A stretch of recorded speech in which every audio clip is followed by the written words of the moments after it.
सो students ready, copy pen निकालिए और मेरे साथ साथ ये न्यूमेरिकल प्रॉब्लम करिए। फ्रेश माइंड से हम कॉन्सेप्ट को अंडरस्टैंड करने की कोशिश करेंगे। Problem is a helicopter has a mass of 1 ton when empty. So that means this is the mass of helicopter. Now next is the mass of the crew and passenger is 500 kilogram. अब उसके अंदर जो passengers add up हो गए तो उनका मास दे दिया 500 kilogram. This helicopter is rising vertically with an acceleration of 5.2 meter per second square. That means it's going like this. हमें क्या बताना है? Force exerted by person on the floor of helicopter. अब इसमें जब आप सॉल्यूशन लोगे तो सबसे पहली बात तो ये होगी कि जिस एक्सेलरेशन के साथ helicopter rises vertically upward with same acceleration passengers are also moving upward. तो that means motion of passengers in upward direction. किस तरफ को है? अपवर्ड डायरेक्शन में है. किस एक्सेलरेशन के साथ है?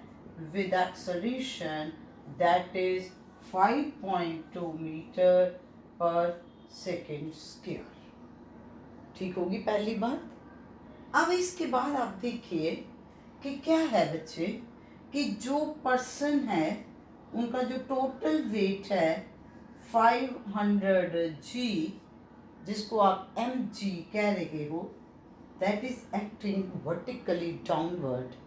और इसके साथ पर्सन जो है प्लेटफॉर्म को प्रेस कर रहा है इन the downward direction and in turn it's reaction is in the upward direction and that is let us से f. अब इसमें जो एक्सेलरेशन है that is also in the upward direction. So that means what will be the equation? Equation will become F minus mg is equal to m into a. So that means in this case, what will be F? F will become mg plus ma. So that means 500, इसको आप ले लो m into m बाहर लेके g plus से, तो it is 9.8 plus acceleration that is 5.2, तो it is 500 into ये कितना बन गया 15. तो आंसर बन गया 7500 न्यूटन. तो इसका मतलब इसमें what is the force exerted by persons on the floor of helicopter? That will become 7500 Newton. क्यों? अब आप कहोगे नहीं मैडम मेरे को नहीं समझ आया कैसे हुई. अरे आप दूसरे तरीके से ले लो बच्चे. आपने क्या कहा था कि जब हमने अभी क्या किया कि जब पर्सन अपर डायरेक्शन में जा रहा है तो उसका वेट इंक्रीज हो जाता है. तो अब जो वो फोर्स एक्सर्ट करेगा उस इंक्रीज वेट के अकॉर्डिंगली करेगा ना, करेगा. तो फिर वो ही आई है. तो हमने सिंपल सी बात ले ली कि mg weight is downward, reaction f is upward, लेकिन उसके साथ साथ इसमें एक्सेलरेशन अपर डायरेक्शन में हो रही है. तो f minus mg is equal to ma. तो f will become mg minus ma. और you can say apparent weight is m into g plus a. And that apparent weight will be in actual practice a force exerted by the person on the floor of helicopter. तो ये तो हो गया first part. ये आपके पास आ गई force exerted by persons on the floor of elevator. अब second point देखिए, action of the rotor on the surrounding air. Rotor जो बाहर होता है ना रोटर, तो वो कहता उसका एक्शन सराउंडिंग एयर पे, अरे उसमें भी क्या होगा कि अब जो टोटल वेट है that is m plus m into G which is acting vertically downward, इसमें capital M is mass of helicopter and small m is mass of the passengers. तो अब उसका जो रिएक्शन है जो आपके पास that is f dash which will be upward direction, और किधर को जा रहा है हेलीकॉप्टर, ऊपर की तरफ, किस एक्सेलरेशन के साथ, a एक्सेलरेशन के साथ। तो again f dash minus m plus m into G is equal to total motion helicopter और पैसेंजर्स की। तो इसका मतलब इसमें f डैश किसके बराबर आ गया, m plus m into G plus A. अब 1 टन जो है mass of the helicopter, 1 ton means 1000 kilogram. तो दैट मीन्स ये टोटल मास अब आपके पास बन गया 1000 प्लस 500 दैट इज 1500, और g प्लस a आ गया 9.8 प्लस 5.2 दैट इज 15, तो इट इज 1500 इंटू 15, तो इट विल बिकम 22500 यानी कि 22,500 न्यूटन। सो क्लियर हो गया। तो ये भी कॉन्सेप्ट हमारा जो हमने पीछे न्यूमेरिकल प्रॉब्लम किया था उसी के बेस्ड है। तो आप प्लीज़ जब भी इस तरह की प्रॉब्लम्स लोगे तो बस मैं बार बार आपको एक ही बात कह रही हूँ, first of all you have to see total number of forces acting on the body, और उसके बाद देखना है कि what is the net force in the direction of motion. अब नेक्स्ट प्रॉब्लम है, ये बिल्कुल कंसेप्चुअल प्रॉब्लम है, बड़ी सिंपल सी। A beaker containing water, a beaker containing water is balanced on a common balance, is balanced on a common balance। उसके बाद क्या कहा है, if a person dips his finger, if a person dips his finger in water, dips his finger in water without touching surface, without touching surface, तो आपने क्या बताना है, will the pen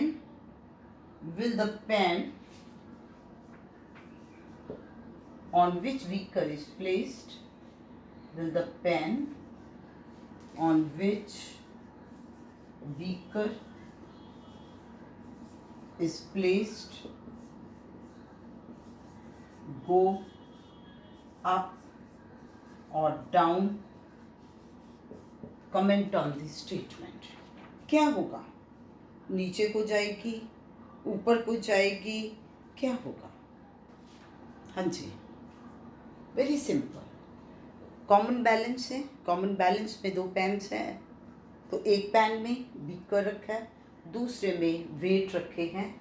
तो उसने कहा जब बैलेंस्ड होने का मतलब कि दोनों पेन्स जो हैं एक ही इस तरीके से हैं, एक ही लाइन में है, हॉरिजॉन्टल लाइन में, हॉरिजॉन्टल प्लेन सेम है। अब जिस बीकर में पानी है एक फिंगर डिप कर दी, ठीक है, विदाउट टचिंग द सरफेस। तो अब आप बताइए कि जो पेन है जिसमें बीकर आपने रखा हुआ है वो ऊपर को जाएगा, नीचे को जाएगा, या सेम पोजीशन पे रहेगा? जरा सोचिए, लगाइए अपना ब्रेन, व्हाट विल हैपन। मैं ऐसे आंसर दे दूंगी, जरा आप सोचने की कोशिश करिए। तो इसमें आंसर आएगा, हाँ जी, आंसर आएगा, क्या आएगा आंसर? कि पेन विल गो डाउन। अब कैसे, क्यों? मैंने ये कह दिया, मैंने कहा कि इसमें आंसर बन रहा है कि पेन विल गो डाउन। तो अब क्यों? क्योंकि जैसे ही ये रहा बीकर, इसके अंदर लिया वाटर, अब जैसे ही उसने अपनी फिंगर इस वाटर के अंदर ली तो लिक्विड विल बी डिस्प्लेस्ड। कितना लिक्विड डिस्प्लेस होगा? Volume of water displaced will be equal to volume of water displaced by the finger। होगा ना?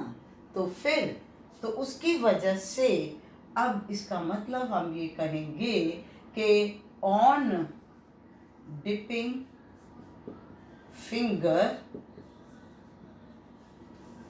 inside water, upthrust will be acting। ठीक है, अपथ्रस्ट एक्ट कर रही है। किसके ऊपर एक्ट कर रही है अपथ्रस्ट? उतना वेट, यानी कि ये आपके पास, लेकिन according to Newton's third law, reaction of that upthrust will be in the downward direction. उसका मतलब कहने का क्या हो गया बच्चे, कि भाई हमारे पास जो वेट ऑफ वाटर था वो डाउनवर्ड डायरेक्शन में था। ये था ना वेट ऑफ वाटर, आप इसको इस तरीके से भी ले सकते हो। वेट इसका डाउनवर्ड डायरेक्शन में था, जो भी वाटर का था, उस वेट ने बैलेंस किया हुआ था। अब अपथ्रस्ट ऊपर को आई, तो अपथ्रस्ट का जो रिएक्शन होगा न्यूटन थर्ड लॉ के अकॉर्डिंगली वो नीचे को होगा। तो टोटल फोर्स नीचे को क्या हो गई? इंक्रीज हो गई। तो जब वेट इंक्रीज हो गया तो पेन विल गो डाउन। तो इस तरीके से इसमें हम ये जो कॉन्सेप्ट है, this is simply about Newton's third law.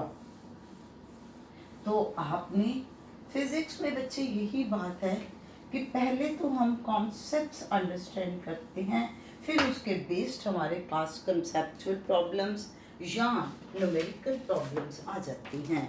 अब हम एक न्यूमेरिकल करेंगे, अब इसके ऊपर जो हमने कल इम्पल्स के बारे में पढ़ा था। अब ये क्या प्रॉब्लम है इसके ऊपर? Problem is like this, A ball is released, a ball is released from a height of 10 meter. A ball is released from a height of 10 meters. It rebounds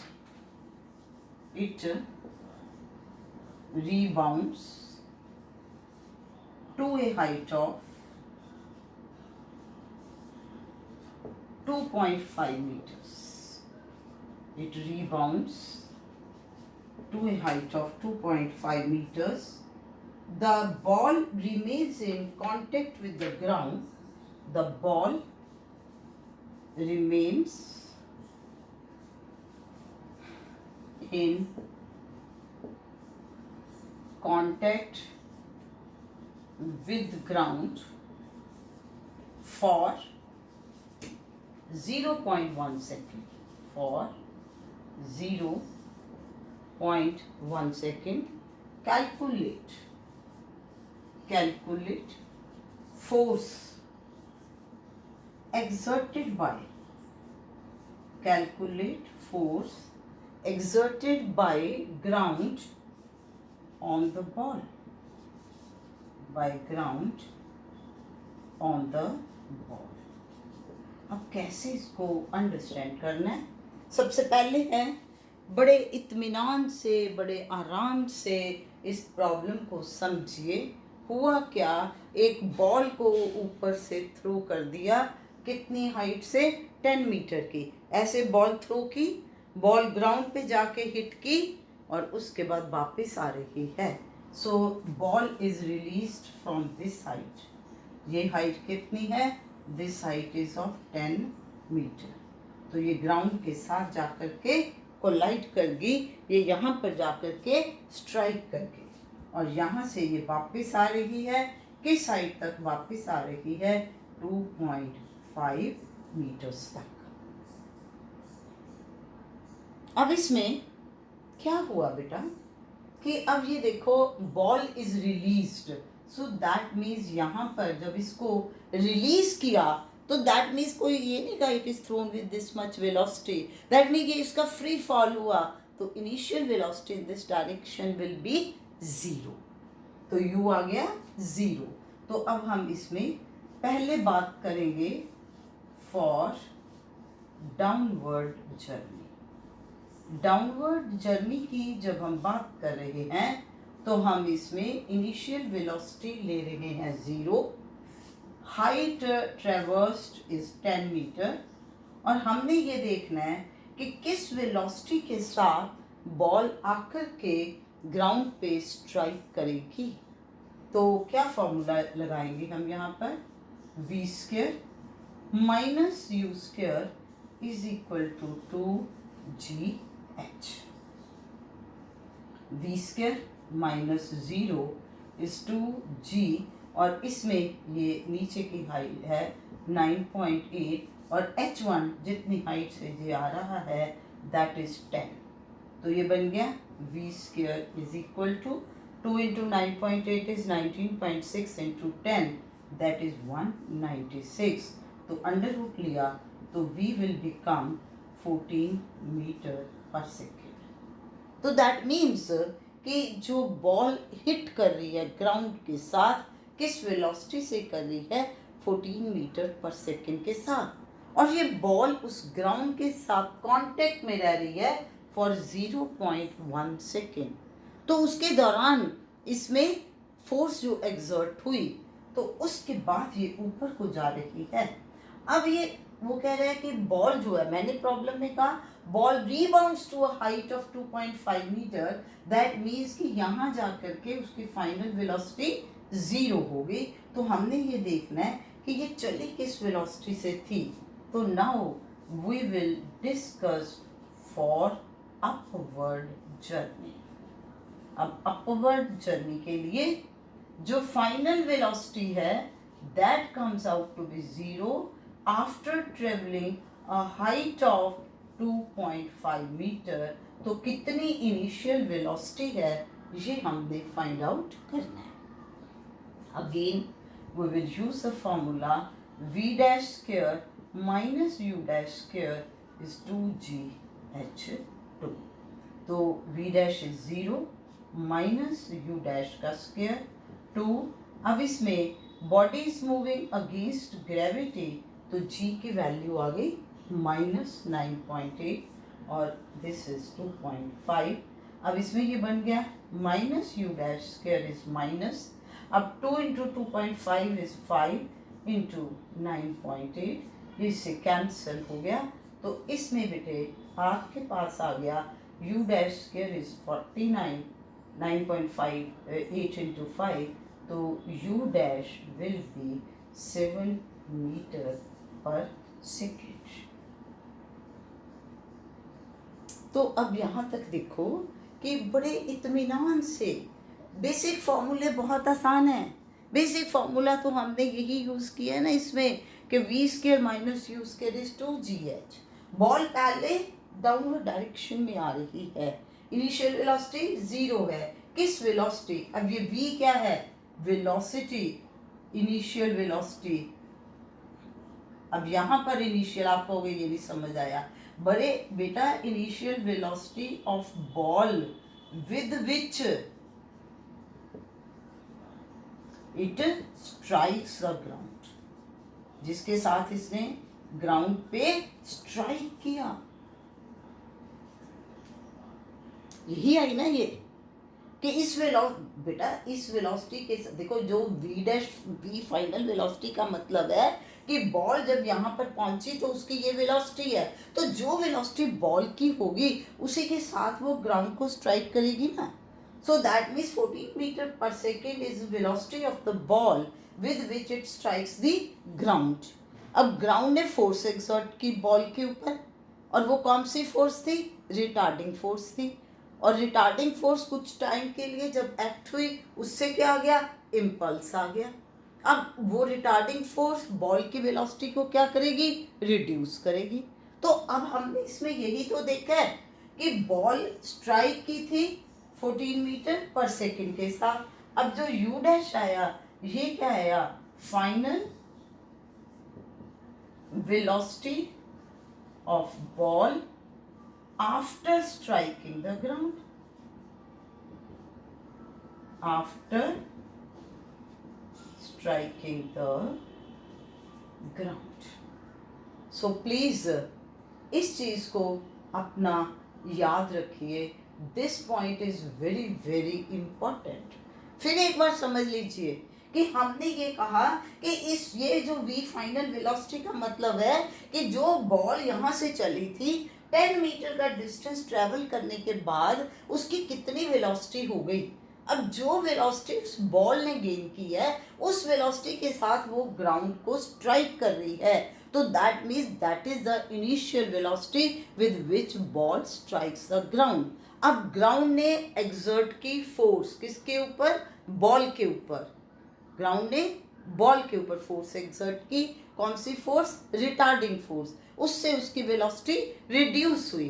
तो अब हम ये देखना चाहते हैं कि अगर बॉल ग्राउंड के साथ 0.1 सेकेंड के लिए इन टच रही, तो बताइए कि आफ्टर दैट उसकी फाइनल वेलोसिटी कितनी होगी। वो अब हमने कैसे निकाली कि भाई अगर ये बॉल रीबाउंड हो रही है 2.5 मीटर तक, तो जब ये चली थी यहाँ से तो इसकी कितनी वेलोसिटी थी। तो अब ये इनकी आपस में आ गई। तो अब आप यहाँ से क्या कैलकुलेट करोगे? You will calculate change. अब इसमें मास ऑफ बॉल जो आपने लेना है दैट इज गिवन 200 ग्राम। तो अब बेटा अगला पॉइंट देखो, आप इसमें क्या कैलकुलेट करना चाहोगे? अब आप इसमें कैलकुलेट करना चाहोगे change in momentum of the ball. Change in momentum of the ball on striking the ground. Ground पे स्ट्राइक करने की वजह से। तो बेटा change is always final momentum. Final momentum is m into U dash, minus का sign initial momentum, now minus m into v। अब ये क्या बच्चे? Momentum is a vector quantity and this momentum is always along the direction of velocity. अब final momentum ball ऊपर को जा रही है, तो यहाँ पर वेलोसिटी अपवर्ड डायरेक्शन में है। So that means final momentum मैंने किस डायरेक्शन में ली? अपवर्ड डायरेक्शन में। तो ये इनिशियली बॉल डाउनवर्ड डायरेक्शन में जा रही, तो इनिशियल मोमेंटम डाउनवर्ड डायरेक्शन में है। अब अगर मैंने अपवर्ड डायरेक्शन को पॉजिटिव लिया है तो डाउनवर्ड डायरेक्शन क्या आ गई? नेगेटिव। तो इसलिए मैंने इसमें लिखा M U dash final momentum, minus का साइन इनिशियल मोमेंटम, तो ये माइनस का साइन है due to opposite direction of the momentum. तो ये बन गया M U dash plus M into V. अब M is 200 gram means 200 upon 1000। Now U dash is 7 plus V that is 14। तो ये बन गया 200 by 1000 into 21. So this is 4200 divided by 1000, that means it is 4.2। और ये आपके पास total change in momentum क्या होता है? क्या होता है टोटल चेंज इन मोमेंटम जो हमने किया है? That is equal to impulse. तो total change in momentum is equal to impulse. Impulse means F into T. तो F into T आपके पास है 4.2, तो F फोर्स कितनी बन गई 4.2 अपॉन T, और उसने कहा है कितनी देर के लिए कांटेक्ट है 0.1 सेकेंड के लिए, तो 4.2 upon 0.1 will be 42 Newton. So clear हुआ। तो अभी क्या है बेटा, आप ये न्यूमेरिकल प्रॉब्लम्स सिंप्लीफाई कर सकोगे बड़े आसानी से अगर आपको उसके पीछे जो बेसिक फिजिक्स है उसकी अंडरस्टैंडिंग है। कोई क्रैमिंग पार्ट नहीं है, और इक्वेशंस जो हैं बहुत ही सिंपल है, सिर्फ और सिर्फ बेसिक कॉन्सेप्ट्स की बात है। प्लीज़ मैं इसीलिए बार बार आपको कहती हूँ कि जो आपका स्ट्रेस होना चाहिए वो कॉन्सेप्ट्स के ऊपर होना चाहिए, और उन कॉन्सेप्ट्स को आपने अप्लाई करके ये न्यूमेरिकल प्रॉब्लम्स निकालने हैं। आई थिंक आपको बड़ी अच्छी तरह से समझ आ गया, आपने इंजॉय किया है, और अब आप खुद प्रॉब्लम्स जो हैं अपनी ट्राई करोगे, और ट्राई करने के बाद आप मेरे को बताओगे। और अब मैं आपको एक छोटा सा क्वेश्चन दे रही हूँ, आपने पूरी वीडियो देख ली, मेरे को इसकी अंडरस्टैंडिंग भी हो जाएगी, उसके बाद आपने इसका आंसर जो है वो देना है। ठीक है, तो बड़ा सिंपल सा क्वेश्चन मेरा क्या है कि you tell me impulse is a scalar quantity और a vector quantity. If it is a vector quantity then what is the direction of impulse? Thank you.